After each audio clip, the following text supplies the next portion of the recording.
To online classes. मैं देव sir आज आप लोगों को जो है एक नया टॉपिक पढ़ाने वाला हूं, जिसमें मैं आपको बताऊंगा accounting treatment of goodwill on the admission of a new partners. यानी जब किसी नए पार्टनर का एडमिशन होता है, ऐसे सिचुएशन में गुडविल का हम क्या ट्रीटमेंट करते हैं। स्टूडेंट्स, आपको पहले भी जो है हम गुडविल के बारे में बता दिए हैं कि गुडविल जो होता है ये एक इंटेंजिबल असेट्स होता है। तो ये जो है कि सिंपल सी बात ये है कि जो हमारे फॉर्म में जो पार्टनर पहले से काम कर रहे होते हैं वो अपने जो है कि मेहनत और अपने जो है कि ईमानदारी से अपने बिजनेस का जो है रेपुटेशन बनाते हैं, और उस रेपुटेशन से उन क्या होता है कि उनके जो बिजनेस की प्रॉफिट अर्निंग कैपेसिटी होती है वो क्या होती है, बढ़ जाती है। तो ऐसे सिचुएशन में जब कोई न्यू पार्टनर आएगा तो वो डायरेक्टली जो है कि ह्यूज अमाउंट ऑफ प्रॉफिट में जो है कि शेयर करने लगेगा। तो इसलिए हम उसके बदले में हम उससे कुछ गुडविल का अमाउंट लेते हैं।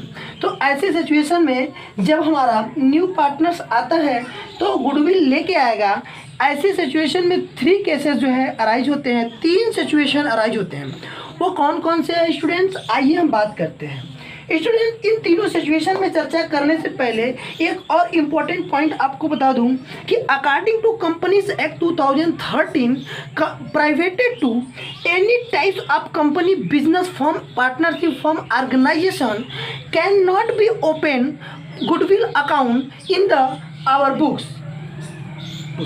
स्टूडेंट्स, कोई भी कंपनीज अपने अकाउंट्स में गुडविल अकाउंट ओपन नहीं करता है, केवल ऐसे सिचुएशन को छोड़कर जब वह कंपनी या ऑर्गेनाइजेशन या पार्टनरशिप फर्म किसी दूसरे पार्टनरशिप फर्म ऑर्गेनाइजेशन या कंपनी से गुडविल को परचेज ना करे। जब तक वो परचेज नहीं करता है तब तक अपने अकाउंट जो है ओपन नहीं करता है। स्टूडेंट्स, एक और बात है कि ये जो गुडविल की हम बार बार चर्चा कर रहे हैं, इस गुडविल को न्यू पार्टनरशिप एक्ट और न्यूज़ कंपनीज एक्ट 2013 में यह बताया गया है कि गुडविल को हम अब गुडविल अकाउंट न बोल करके हम उसे प्रीमियम फॉर गुडविल या सिर्फ प्रीमियम बोलेंगे। स्टूडेंट, इसे हम गुडविल नहीं बोलेंगे। तो आगे आप अकाउंटिंग ट्रीटमेंट करते समय 2 चीज़ लिख सकते हैं, या तो लिखिए प्रीमियम फॉर गुडविल या फिर सिर्फ प्रीमियम लिखिए तो भी सही रहेगा। तो आइए स्टूडेंट, ये eight the times of admission of a new partners may be arises 3 situation.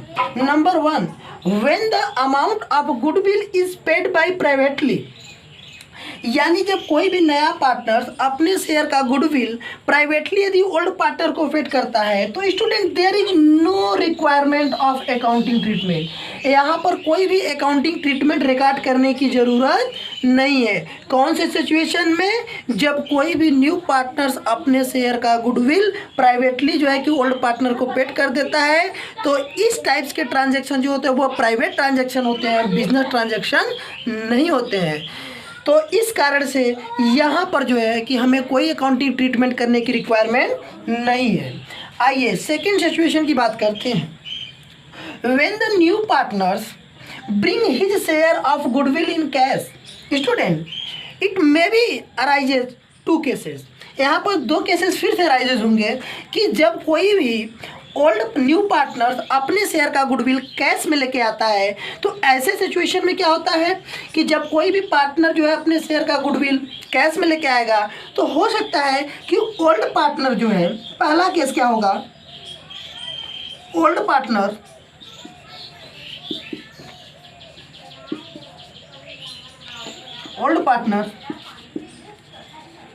Amount of goodwill retain in the business, यानी कि जो हमारे ओल्ड पार्टनर्स हैं वो उस गुडविल के अमाउंट को क्या करेंगे जो है कि बिजनेस में रहने देंगे, विथड्रॉ नहीं करेंगे। ये जो केस मैं आपको बता रहा था कि when the new partners bring his share of goodwill in cash, ऐसे सिचुएशन में मैं बताया कि 2 केस। पहला केस यह होता है कि old partners amount of goodwill retain in the form, यानी कि जब ओल्ड पार्टनर क्या करते हैं कि जो न्यू पार्टनर गुडविल लेके आता है उसे यदि फॉर्म में रहने देते हैं तो क्या एंट्री पास होगी, इसके लिए हम अकाउंटिंग ट्रीटमेंट देखेंगे। तो इसमें 2 एंट्री पास होती है। फर्स्ट एंट्री होगी क्या कि जब हमारा जो है न्यू पार्टनर लेके आएगा तो एंट्री हो जाएगा कैश और bank account debit to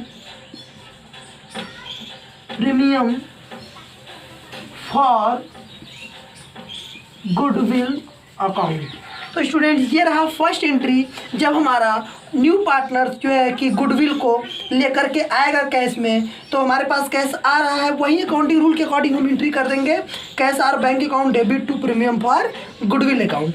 student ये फर्स्ट एंट्री हो गया। और अब इसी में सेकेंड एंट्री क्या हो जाएगी, इसमें सेकेंड एंट्री क्या हो जाएगी, सेकेंड एंट्री इसमें बनेगी, सेकेंड एंट्री बनेगी इसमें जो है कि premium for goodwill account debit to old partners capital account. Students ये रहा, यानी कि सेकेंड एंट्री बन जाएगी जब हमारे जो है ओल्ड पार्टनर्स गुडविल को आपस में डिस्ट्रीब्यूट करेंगे तब। तो ये एंट्री बन जाएगी premium for goodwill account debit to जो है ओल्ड पार्टनर्स कैपिटल अकाउंट। और स्टूडेंट ये जो रेशियो होगा, ये हमारा जो है जो ओल्ड पार्टनर है, ये इसको बांटेंगे सेक्रीफाइजिंग रेशियो में। किस रेशियो में बांटेंगे, सेक्रीफाइजिंग रेशियो में बांटेंगे, ध्यान रखिएगा। ओल्ड पार्टनर हमेशा गुडविल को किस रेशियो में बांटते हैं, सेक्रीफाइजिंग रेशियो में। तो ये जो है जो गुडविल आया, न्यू पार्टनर लेके आया है, फिर उसे जो है क्या किए हैं, ओल्ड पार्टनर आपस में बांट लिए हैं। स्टूडेंट ये सेकेंड पॉइंट का ए केस रहा। अब इसी में जो है बी केस को हम बता रहे हैं आपको। नेक्स्ट केस क्या होता है, जो हमने यहाँ पर लिखा है रिटेन इन द बिजनेस, उसी में क्या होगा, withdraw by the old partner. Student जब withdraw by the old partner होगा, इसी को हम कह देते हैं कि old partner amount of goodwill withdraw,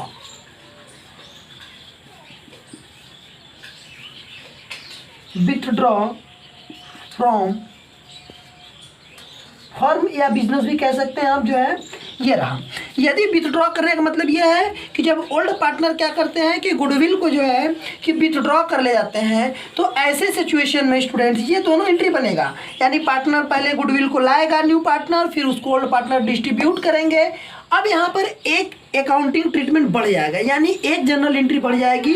वह जनरल एंट्री जो है होगी old partners capital account debit to cash or bank account. यानी कि जब हमारे ओल्ड पार्टनर्स जो है इसको विथड्रॉ करेंगे, तब एंट्री बन जाएगी क्या, old partners capital account debit to cash or bank account. तो स्टूडेंट्स ये रहा accounting treatment of goodwill at the times of admission of a new partners. ये मैंने दो केसेस आपको समझा रखा। अभी ये जो है थर्ड केस जो है, थर्ड केस है when new partners does not bring his share of goodwill in cash.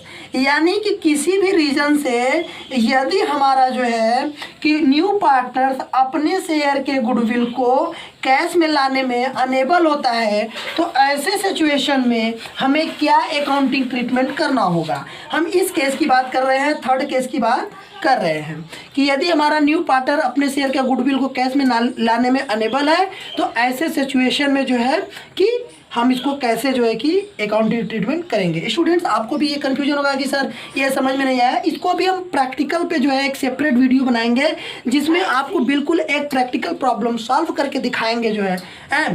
तो अब यहाँ पर हम बात कर रहे हैं इसकी एंट्री की बात करेंगे। यहाँ सिंपल एंट्री हो जाएगा, यदि वो कैश नहीं लेके आता है तो हो जाएगा यहाँ पे entry new partner current account debit to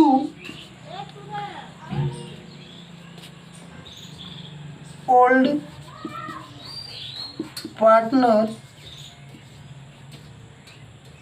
capital account. Student ये भी रहेगा सेक्रीफाइसिंग रेशियो। तो ये रहा new partners current account debit to old partners capital account. ये किस केस में होगा, जब हमारा न्यू पार्टनर अपने शेयर के गुडविल को कैश में लाने में अनबल रहेगा, असमर्थ रहेगा। ऐसे सिचुएशन में हम यह अकाउंटिंग ट्रीटमेंट करेंगे। तो स्टूडेंट इन दोनों टॉपिक पे, पहला केस तो कोई अकाउंटिंग ट्रीटमेंट रिक्वायरमेंट ही नहीं था, सेकेंड केस और थर्ड केस ये जो मैंने बता रखा है, ये सिर्फ अभी मैंने केवल आपको जनरल एंट्री बताया है। इस पर अभी मैं एक प्रैक्टिकल प्रॉब्लम को लेकर के आपको सेपरेट वीडियो जो है बनाऊंगा और वो आपको मैं दूंगा जो है, जिससे आपको एकदम क्लियरली समझ में आ जाएगा कि सर ये प्रैक्टिकल प्रॉब्लम इस पर बेस्ड कैसे सॉल्व होंगे। ओके स्टूडेंट, तो थैंक्स।